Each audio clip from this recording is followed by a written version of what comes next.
I saw that cheap thing and canceled. It's a bargain bucket like you. The text hit his phone while he was still under the restaurant's flickering valet light. I can't do this. Something came up.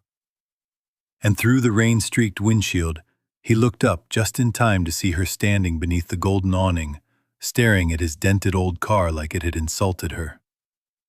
If stories like this get under your skin, subscribe, like the video, and tell me where you're watching from. Because this one doesn't just break your heart, it tests it. He had spent 20 minutes cleaning that car in the dark with a gas station towel. Not because he was embarrassed by it, because his mother used to sit in that passenger seat and say, "A man should show care, even when life doesn't show him any back." Now a small paper bouquet of white lilies lay on the seat beside him, already catching drops from the rain when he opened the door again.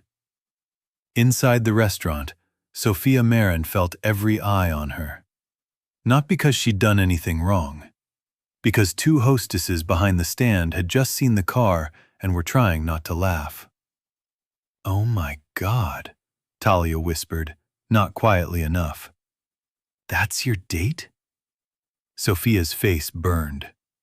Outside, Elias Navarro sat still, hands on the steering wheel, reading her message one more time as if the words might rearrange themselves into something less cold. They didn't. She looked away first. That was the part that stayed with him. Not the cancellation, not the car. The way she looked away. Then the private dining room doors opened behind him, and a lawyer in a charcoal coat stepped outside with an umbrella. "Mr. Navarro," he said, "Mr. Duval is ready to sign." Elias glanced once more at the woman under the awning, who had just decided exactly what kind of man he must be. Then he stepped out into the rain and walked past the valet, past the chandeliers, past the woman who had rejected him without hearing his voice.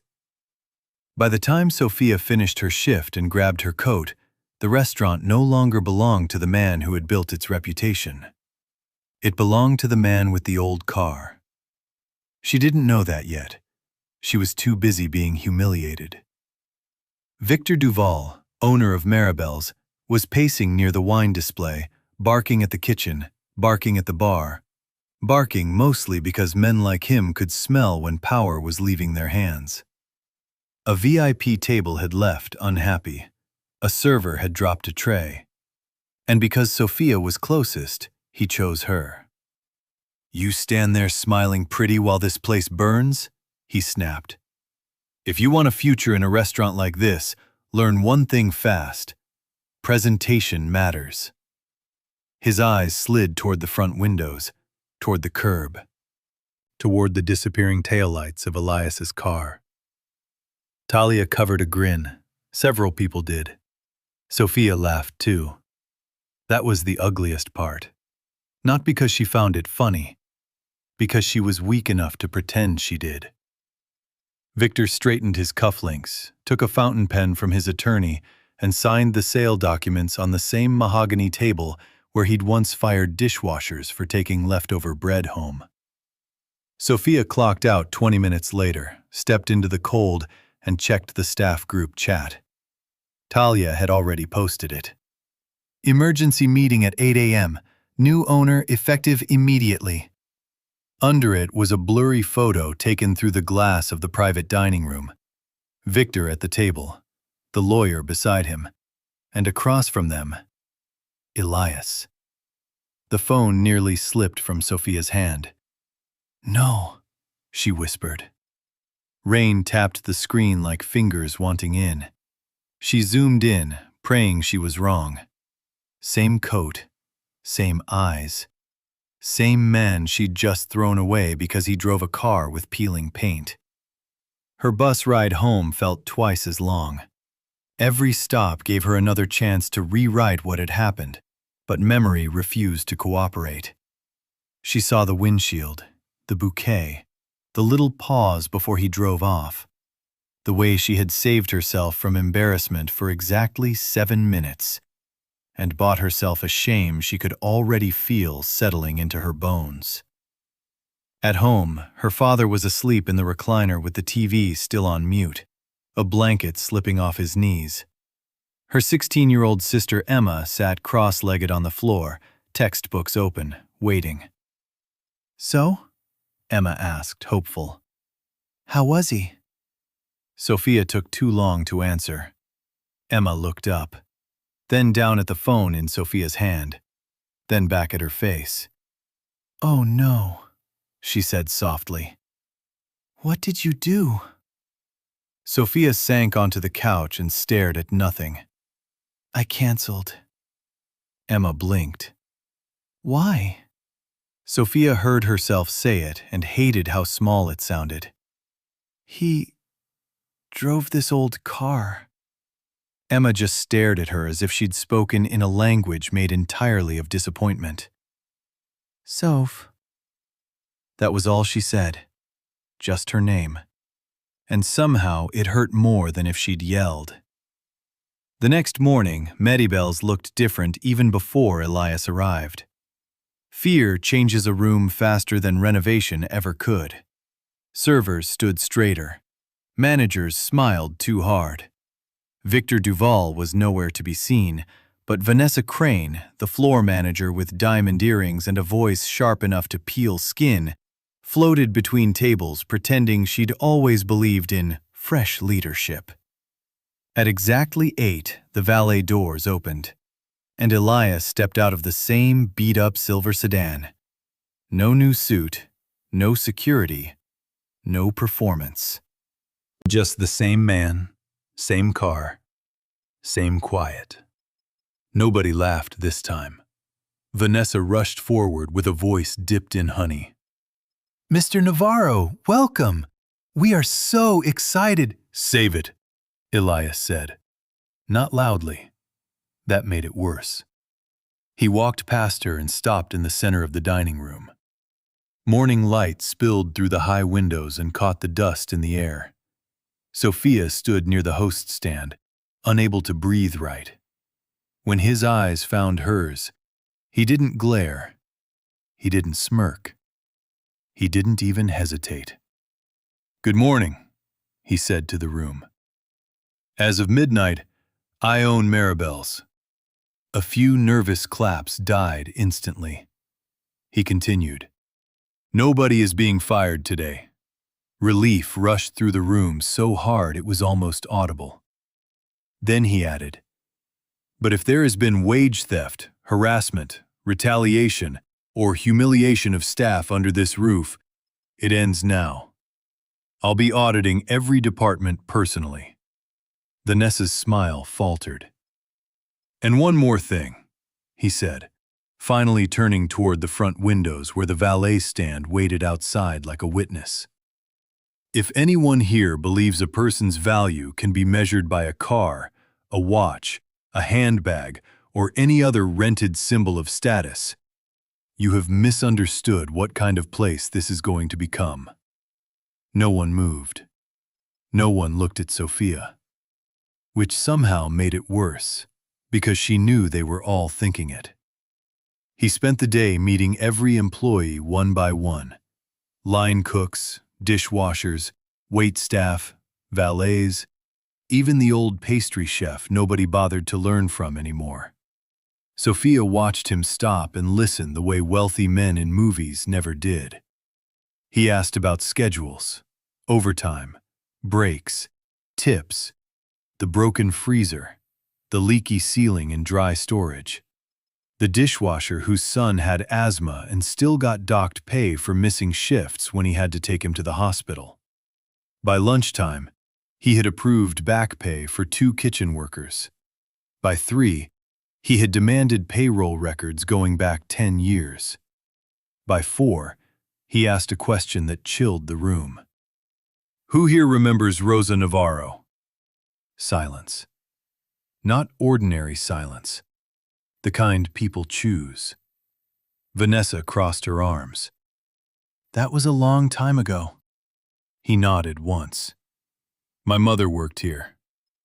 Now even Sophia forgot how to stand. Elias's jaw stayed calm, but his eyes changed. She was accused of stealing a bracelet from a private guest, fired in front of the entire staff. Couldn't find work after that because Mr. Duval made sure every restaurant in this district heard about it. He looked around the room. She died before anyone told the truth. Talia lowered her gaze. The pastry chef closed his eyes.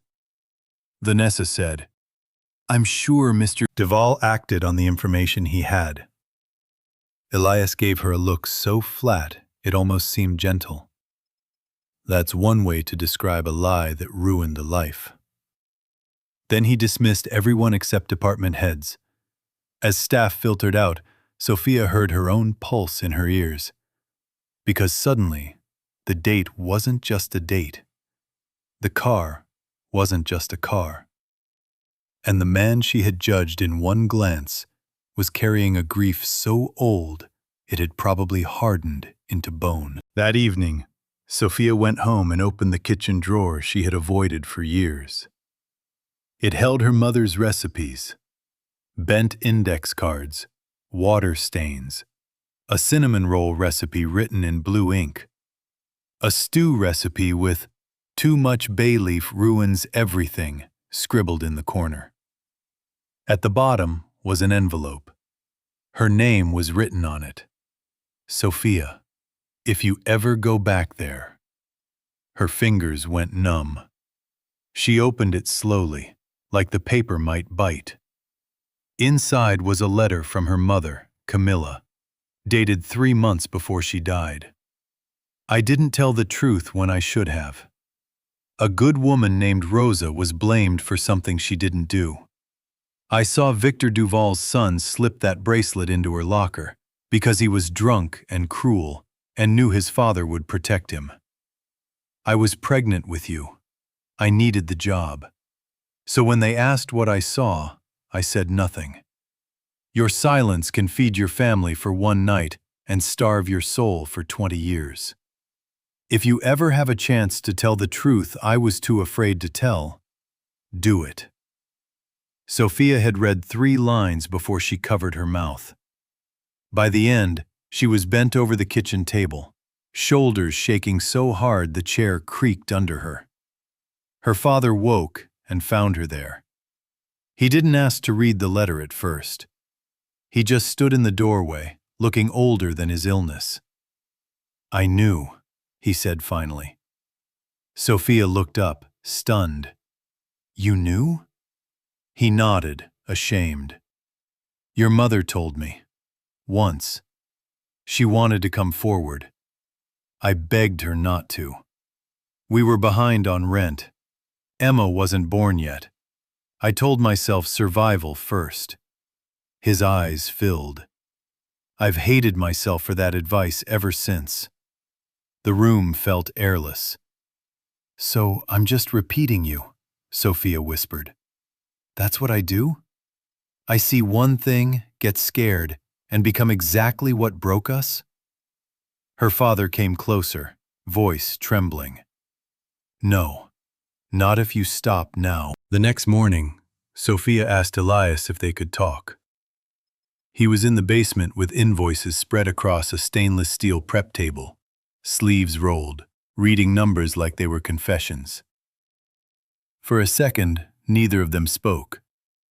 The hum of refrigeration filled the silence. Finally, she held up the envelope. "My mother worked here," she said. His eyes rose slowly. "She left me this." He didn't take it immediately. "What is it?" A truth she was too afraid to tell.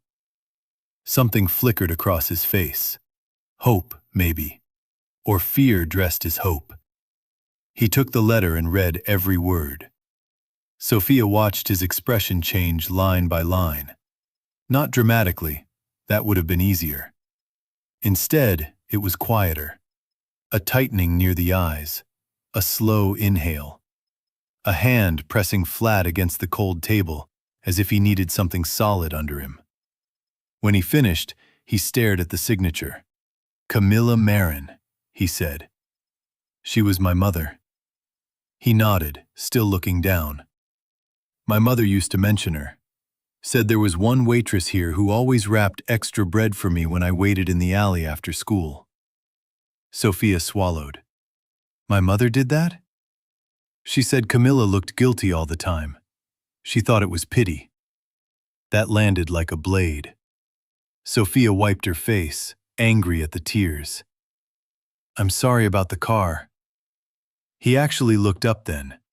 Not with surprise, with fatigue. It wasn't about the car. Sophia opened her mouth, then closed it. He folded the letter carefully. It was about what you thought the car said about me. The truth was so clean, it hurt. I know. No, he said quietly. I don't think you do. People don't just judge you when they do that. They erase the years you survived, the promises you kept, the people you carried. They look at metal and decide they know your soul. Sophia stared at the floor. He softened, only a little. I asked you out because I thought you were kind, he said. You were, when nobody was watching. Her throat tightened. But when it cost you something, he continued, you chose the audience. She couldn't defend herself. That was the worst part. Because he was right. He set the letter down. This helps my mother. More than you know. Sophia almost asked if that changed anything between them, but the answer was already standing in the room. Instead, she asked, what happens now? Elias looked toward the stairs. Now, I find out who else lied. What Sophia didn't know was that Vanessa had been listening from the landing. By noon, half the office cabinets were locked. By 2, payroll hard drives were missing. By 4, Vanessa cornered Sophia near dry storage, heels clicking like a countdown. You really handed him something? She asked. Sophia froze. I don't know what you mean. Vanessa smiled without warmth. Please. My uncle taught me many things. One of them was how guilt walks. The word uncle hit Sophia like cold water. Victor Duval's niece. Of course. Vanessa stepped closer. Do you have any idea what happens if old accusations become legal problems? This place shuts down. Staff loses jobs. Your father's medication doesn't pay for itself, does it? Sophia's hands curled. Vanessa drew an envelope from her purse. Thick. Cash. Take it, she said. Say your mother was confused. People say all kinds of things before they die. Sophia stared at the envelope. Her father's pills, Emma's school fees, rent. Every weak place in her life suddenly had a price tag. Vanessa must have seen the hesitation, because she leaned in and whispered, Choose survival. Your mother did. Sophia snatched the envelope, and for 1 sick second, Vanessa smiled like she'd won. Then Sophia shoved it back so hard the cash spilled onto the floor. My mother regretted that choice until it killed her, Sophia said, voice shaking. I'm not inheriting her silence. Vanessa's face turned ugly. You think he'll forgive you? He bought this place before you even got home. You were never special. Sophia flinched because that one landed. Vanessa saw it and twisted the knife. You were a lesson. That night, Elias announced a reopening dinner for the next evening. Not a celebration, a statement.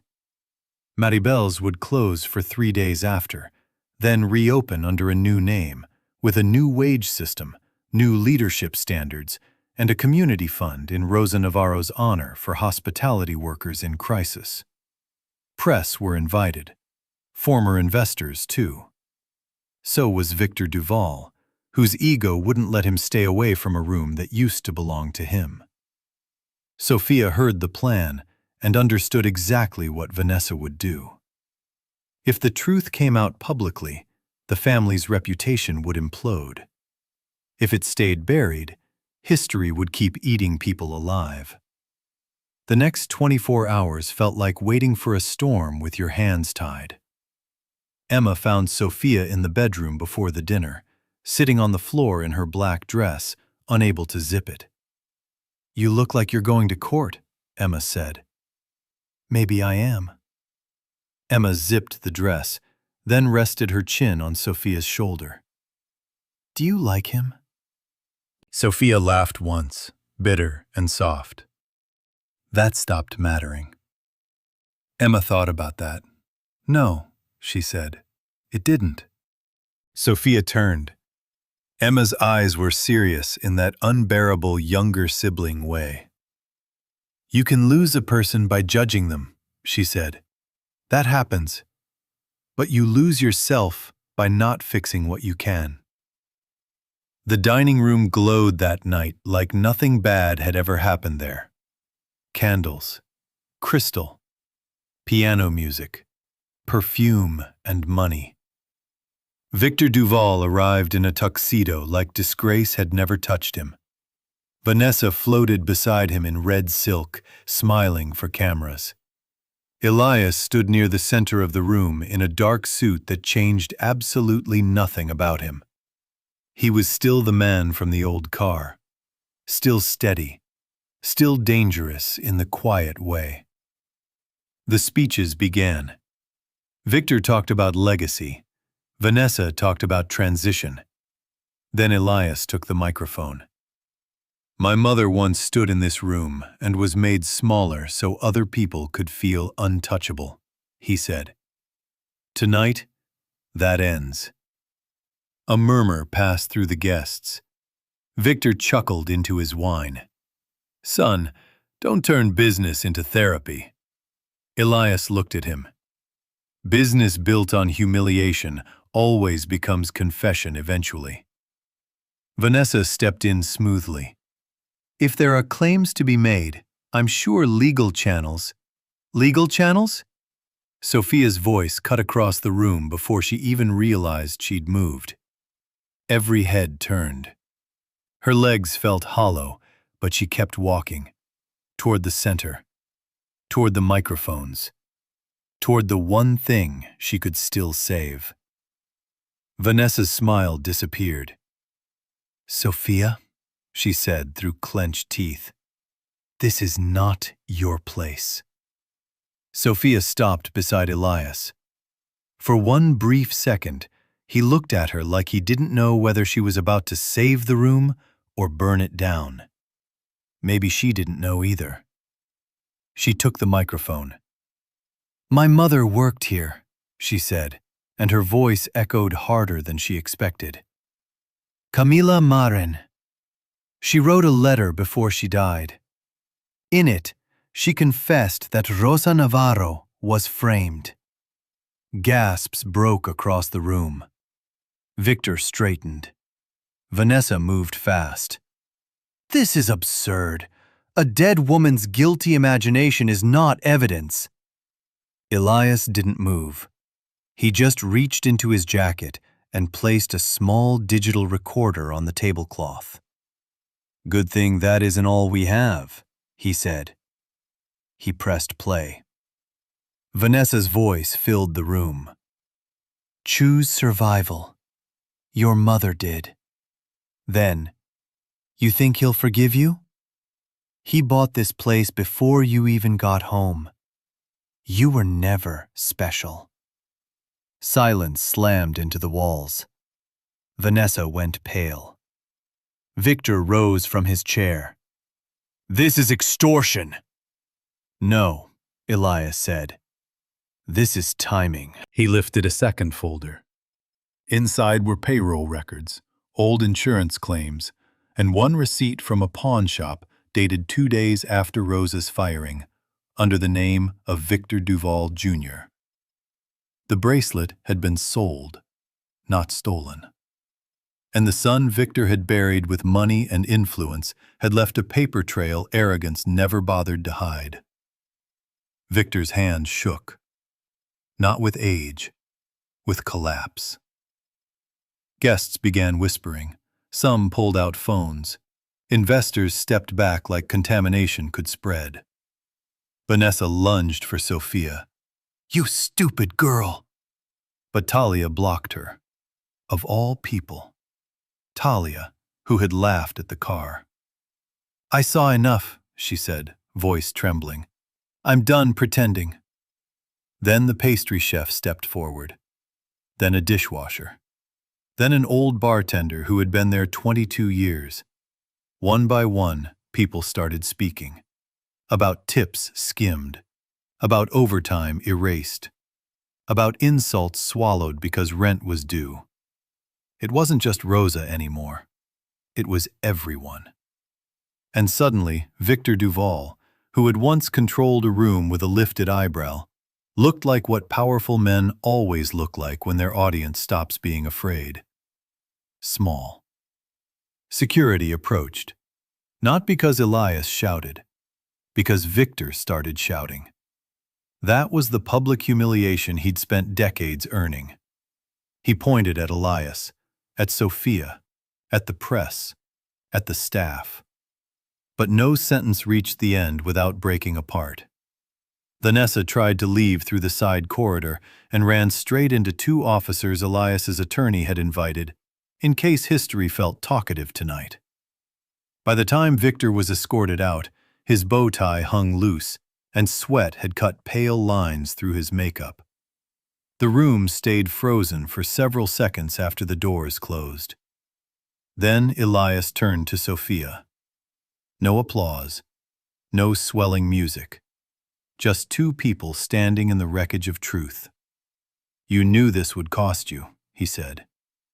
She nodded. "I almost stayed quiet anyway." "I know." That surprised her. "How?" "Because fear has a smell," he said softly. And I recognized it. Her eyes filled. "I'm not asking you to forgive me." "Good," he said, not cruelly. "Because I can't do that tonight." She breathed through the ache of hearing the honest answer. Then he added, "But I will remember what you did when it mattered." That was somehow kinder than forgiveness. 3 days later, the sign came down. Maribel's became Rosa's. Not Rosa's table, not Rosa's kitchen, just Rosa's. Simple. Like a name that had waited too long to be spoken cleanly. The grand reopening wasn't lavish. Elias refused. He cut menu prices on half the dishes, created an employee emergency fund, and posted transparent wage policies by the kitchen doors, where nobody could hide from them. The first scholarship from the Rosa Navarro Fund went to the dishwasher's son with asthma. And on opening night, Elias parked the same old silver sedan right in front. Not hidden, not cleaned extra, just there. Sophia saw it through the window and smiled through tears she didn't bother wiping away. She still worked there, though not at the front anymore for a while. She had asked to move off the host stand. To earn quiet, she said. So she trained in operations, inventory, scheduling, the unglamorous work that keeps a place honest. Weeks passed before she and Elias spoke about anything outside the restaurant. Months before, he asked if she wanted coffee after close. Not a date. Not yet. Just coffee. He brought it in paper cups and leaned against his car while city noise moved around them. She looked at the peeling paint, then at him. "I used to think an old car meant someone had lost." He glanced at the hood and smiled faintly. "And now?" She took a long breath. "Now I think sometimes it means they loved something enough not to trade it for applause." For the first time since that rainy night, he looked at her without distance. "My mother would have liked that answer." Sophia laughed, crying a little at the same time. I wish I'd been the woman who deserved you that first night. Elias looked up at the restaurant sign glowing softly behind them. We're all late to some truth, he said. What matters is whether we still kneel to it when it finally arrives. Then he opened the passenger door for her.